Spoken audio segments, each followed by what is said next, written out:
Estamos platicando con el obispo Pedro Pablo Elizondo, a quien como siempre le agradezco que sea muy accesible a todos los temas, sobre todo en este momento, que a lo que va a pasar desde el Vaticano. Y pues aquí yo le pedí que nos ayudara con algunas cosas de los procedimientos que se siguen allá en el Vaticano ante una situación como esta, y le agradezco. Vamos a hablar también de, justamente, seguramente que vieron la película del Cónclave, y vamos a despejar también las dudas de todo lo que ocurre, al menos de la trama, qué tan cierto es, qué tan real es todo lo que se da o se ve en esta película. Y le agradezco a Monseñor Pedro Pablo que siempre pueda platicar con nosotros. ¿Cómo está? Con muchísimo gusto, aquí estamos para servirte, encantado de poder platicar ese tema tan interesante. ¿Verdad? Que es muy interesante. ¿Ya vio la película? Sí, ya la vi, sí. Sí la vio. Bueno, primero vamos por partes. ¿Qué es lo que procede, por ejemplo, en el Vaticano a partir de las situaciones? Pues mira, tal y como aparece en la película de Cónclave, hay todo un ritual de una vez que fallece el Papa, entra en funciones el camarlengo, que es el encargado de organizar todo lo que se refiere al funeral, a la convocatoria del cónclave y a la realización del cónclave. Hay una persona ya designada por él, ¿verdad? Ahora se llama Kevin Farrell, el cardenal Kevin Farrell, que fue compañero mío de noviciado. Él se encarga. Él es el camarlengo que se encarga de todos los detalles, por ejemplo, lo del anillo, tiene que destruir ese anillo, y otras cosas que tienen que ser totalmente ya dejadas a un lado, selladas, guardadas y cerrado el caso, ¿verdad? Entonces ya se preparan los funerales y se convoca a los cardenales para que vayan al cónclave. Los cardenales que participan tienen que tener menos de 80 años. Los que ya tienen más de 80 años, ellos ya no pueden participar, ya no tienen voz ni voto. Solo los elegibles, o los que pueden elegir, los electores, tienen que tener menos de 80 años. Y se reúnen, siempre son alrededor de 120. Cuando ya hay menos de 120, el Papa hace un consistorio y nombra otro grupo. De hecho, acaba hace 2 o 3 meses hacer un consistorio y completar el número. Hay que completar el número. Y ya en lo que es en la celebración del cónclave, hay todo un rito muy detallado que, por cierto, en la película está perfectamente representado. Haz de cuenta que estás ahí, en la Capilla Sixtina. Todos los detalles están perfectamente... O sea, todo el escenario es... Exactísimo, Exacto. Perfectísimo, casi parece que estás ahí. En la película, quienes fuimos a verla, no sé si ustedes la vieron, hay toda una trama al momento de que se reúnen los cardenales, y yo percibí, como todos seguramente, como que algunas situaciones digamos, como grilla entre los cardenales por quiénes son los candidatos a suceder al Papa. ¿Es real esto? Bueno, a ver, es real y no es real, en el sentido de que nadie hace campaña o grilla para sí mismo. O sea, necesita estar un poco mal de la cabeza, ¿no? Y tener alguna situación no muy clara. Pero lo normal es que nadie se postula y quiere ganar votos para sí mismo. Es una locura. Claro, pero sí hay el apoyo, para otros, o sea, entre sus grupos. Entonces, entre los diferentes grupos de cardenales se informan unos a otros cómo es, qué perfil ellos ven que puede ser el perfil que en este momento necesita la Iglesia Católica. O sea, en cada tiempo hay un perfil que realmente puede hacer mucho bien a la Iglesia Católica y al mundo, y entonces buscan ese perfil, el perfil para este momento de la Iglesia. Y entonces uno dice, yo creo que el otro. Entonces van haciendo ellos como sus informaciones y sus grupitos para ver cuál es el mejor perfil para el tiempo en que estamos viviendo. Eso sí se hace y se puede hacer. Ahora, también sucede que pues puede ser que algunos vayan ganando ya muchos votos porque hay varias sesiones y entonces ahí es donde ya se pone la cosa más tensa. Pero no hay que alguien que se pueda postular, no existe eso. Y, por ejemplo, ¿cómo es, o sea, cuántas veces tendrían que votar en caso de que no haya un acuerdo o la mayoría de votos para algún cardenal? ¿Cuántas veces se puede votar? O sea, ¿cuánto puede durar esto? En la Edad Media, un poquito después de la Edad Media, principio del Renacimiento, les quitaron el techo de la Capilla Sixtina porque votaban y no salía. Toda la gente se desesperó y les quitaron el techo para que se mojaran, les entrara el sol y ya se dieran prisa. Y los iluminaran. Eso es histórico. Les quitaron el techo para decir ya, rápido, dense prisa. Porque en esos tiempos, fíjate, los que digamos gobernaban a la iglesia eran familias romanas. O sea, realmente había diferentes familias romanas muy poderosas y entre esas familias salía el Papa, que era romano casi siempre. Entonces, pues sí, tardaron muchísimo, 2-3 meses, pero al fin tuvieron que elegir un Papa, porque pues ya... ¿Y pero cuántas veces puede, o sea, cuánto puede durar? No hay límite. Hasta que caiga sí. el mayor número de votos, Así es, ¿no? así es. Y eso todo se lleva con un gran secreto, con una gran discreción, con una intensa vida de oración. Todos cuando votan dicen, en nombre de Dios, delante de Dios y con la luz del Espíritu Santo, yo voto por fulano. O sea, aquí es una conexión con Dios y con el Espíritu Santo. Porque para saber quién es el que eligen, tienen que estar muy seguros y asistidos por la luz, la sabiduría del Espíritu Santo. Pero fíjate, existe otra cosa que también, ¿no? Dentro de lo que es la grilla, por así decir, además de que hay grupos que pueden buscar el perfil, le dan oportunidad a que cada cardenal dé un speech, haga una pequeña presentación. Y entonces dice, yo pienso que la iglesia hoy lo que necesita es esto y esto y esto, el mundo está así, la iglesia está así, esta es mi propuesta. Y luego llega otro y hace eso. Eso se llama congregaciones generales. Cada uno va diciendo su visión. Y ahí es ustedes, o sea, los cardenales pueden determinar. Y de hecho, después se supo que después de que el cardenal Bergoglio habló, dijeron todos, pues este es. Todo el mundo se quedó admiradísimo de la visión que tenía de la iglesia y el rumbo que la iglesia tenía que seguir. Oiga, bueno, he visto en la información de que hay dos posibles candidatos a la sucesión del Papa que son mexicanos. El arzobispo Romano de México y, si no me equivoco, Francisco Robles. De Guadalajara es Francisco Robles y Carlos Aguirre es el arzobispo. O sea, ellos tienen menos de 80 años, sí. De hecho tienen 75 los dos, y entonces como cardenales que tienen la edad adecuada, participan en el cónclave y todos los que participan en el cónclave tienen la oportunidad de ser elegidos. Ellos como cualquiera otra de los 120. Después de, por ejemplo, una dimisión o el fallecimiento de un papa, ¿en cuánto tiempo pasa para que se reúna el cónclave? O sea, ¿qué tiempo hay para eso? Después de que el papa muere, tiene que organizarse el funeral. El funeral con toda la solemnidad, con todos los detalles, y entonces se lleva un poco de tiempo, ¿verdad? Quizá para celebrar la misa solemne de funeral, porque tienen que venir los cardenales de todas partes y muchas veces, la gran mayoría de las veces, los primeros, los presidentes, primeros ministros de las naciones. De hecho, la última vez creo que estuvo la esposa del presidente de México.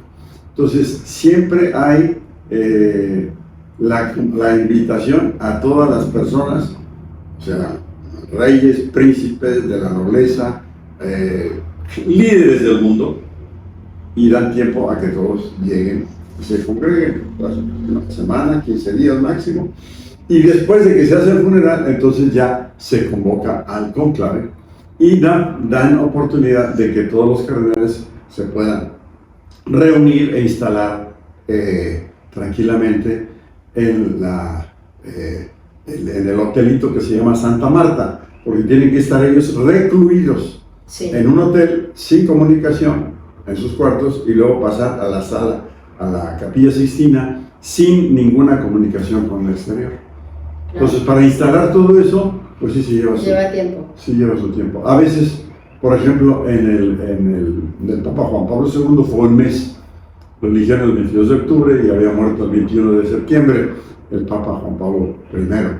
Sí. Entonces, cuando dijeron ya murió el Papa, dice, no, sí, ya claro que murió, pero fue hace un mes. No, pero el nuevo, o sea, el que eligieron hace un mes ya murió. Todo el mundo pensábamos, no, pues sí, claro que murió, pero eso ya es una noticia pasada. No, pero es que también ese murió. También.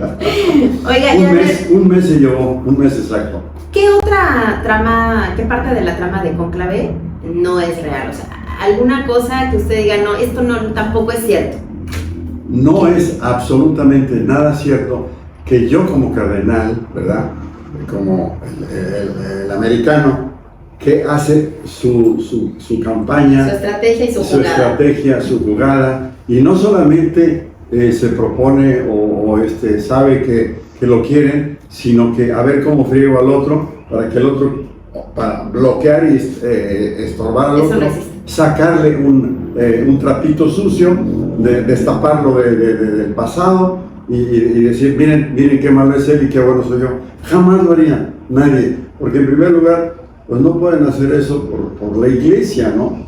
Claro. Incluso si hubiera algo que supieran del otro candidato opositor, jamás diría nada. O sea, no es politiquería, no es grilla, no es nada. Claro que entre la política que hay, estamos muy acostumbrados a que uno le echa tierra al otro. Y así va subiendo porque este es un tal, y le sacan todos sus trapitos. Pero esto no sucede ahí. Y esto jamás sucedería. Y lo peor del asunto es que yo comentándolo con algunas personas, todo el mundo cree que así es. Pero no es eso, o sea, es otro mundo. Es que uno se queda con la trama. Sí, pero es que lo que es en el mundo de la politiquería de todas partes, esas luchas y esas, digamos, competencias y esa campaña que se hace a veces muy sucia. Esos conflictos internos. Eso, no, la campaña sucia para poder yo ganar, eso no se puede dar en la iglesia y eso es una cosa ridícula. Es para mí, como obispo y como clérigo y habiendo vivido ahí 6 años en Roma y sabiendo cómo están las cosas, se me hace tan ridículo, tan falso, porque cada vez más la responsabilidad, el liderazgo, el paquete, vamos a decir, de ser papa o de ser obispo, es tremendo. Y hay, te voy a decir, 30% de los que son nombrados obispos no aceptan. ¿Por qué? Por el peso del cargo. Hay muchísima responsabilidad. Primero, un montón de cosas que hay que hacer que no alcanzas a hacer tú. ¿Y qué resolver? Pero que son de todo tipo. Desde económico, desde formativo, desde pastoral, desde evangelización, de un montón de normas y de cosas que hay que uno estar pendiente, etcétera, y casos que van surgiendo. Cuando se sella, cuando se destruye el anillo y se sella todo, se cierran las puertas, se pone un sello. Nadie lo puede abrir. Todo lo externo, todos los procedimientos y protocolos son correctos y muy delicados y muy nadie puede abrir esa puerta. Muy serios. Nadie. Entonces todo está bien, digamos, protegido, bien regulado. Después de 2000 años de experiencia, han pasado, ¿cuántos? 300, 400 papas. Todos están numerados y sus fechas y se sabe todo lo que han hecho y todo lo que ha pasado. Entonces, está documentado todo, se sella, pero está documentado todo lo que hay. ¿Y si puede dejar un papa una carta escrita? Sí puede dejar, su asistente, secretario, que quiera alguna, que se haya cumplido alguna situación, que haya quedado pendiente, ¿deja escrito? Sí, claro, pero bueno, lo que en la película sale al final de quién es el que sale de elegido, ¿verdad? Hay una cosa positiva y una cosa pues que no es tan positiva. Digo, ¿cómo pueden escoger a un hermafrodita después de que en 20 millones, no sé cuántos millones, sale uno, ¿verdad? Que entonces toda la cosa esa como ambigua, ambivalente, pues como que... A mí ya no me gustó el final. Eso, el final ya como que pues, no hacía falta hacerlo Sí, tan ¿verdad? ¿Qué necesidad? espantoso y tan escandaloso y tan raro, vamos a decir raro. Pero el hecho de que cuando él, en su conferencia, si te acuerdas, están en el auditorio, están ahí medio sentados, medio parados, y él está ahí atrás, y todos en vez de estar, él ponerse adelante a dar su speech, está atrás y comienza a hablar que los pobres, que la guerra, que Biafra, que no sé qué dónde estuvo, que toda esa experiencia con los pobres y con el dolor y con los, digamos, más amolados de la tierra, más fregados, y ese contacto y conocimiento y esa sensibilidad, eso es muy bueno y muy positivo. Es lo que tiene también el Papa Francisco y es lo que debemos tener porque es lo que tuvo Jesucristo, y no irnos allá de príncipes y de reyes y lejos del pueblo. Entonces no, hay que estar cercano, sensible, con una empatía con todo lo que sucede, y eso me pareció muy bien. ¿Cuál sería el perfil? ¿Qué es lo que usted percibe que debería de tener en el momento en que hoy estamos viviendo en el mundo, por todo lo que ha pasado y todo lo que está aconteciendo?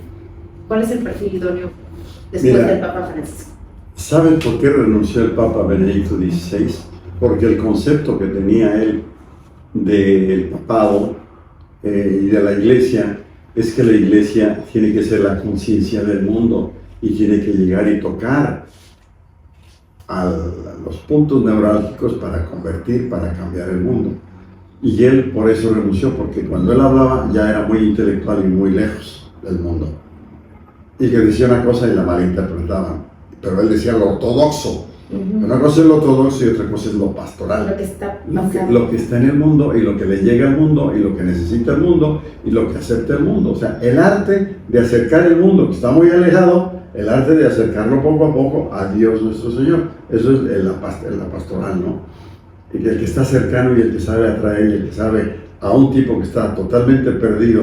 ¿Quién está en la realidad? En la realidad. Entonces, y por eso él renunció. Y resulta que el Papa Francisco, pues, superó las expectativas del Papa Benedicto. Entonces necesitamos un Papa que conozca muy bien el mundo en que vivimos y todo lo que le aqueja y todo lo que necesita y todo lo que adolece, y que le sepa hablar, que le sepa tocar el corazón, que sepa dar un mensaje que llegue y que pueda realmente ayudarnos. Porque la iglesia es la conciencia, y la conciencia te dice, esto está mal, esto está bien. Entonces ese carisma profético que tiene el Papa, de saber denunciar y de saber anunciar, esa es una cosa maravillosa.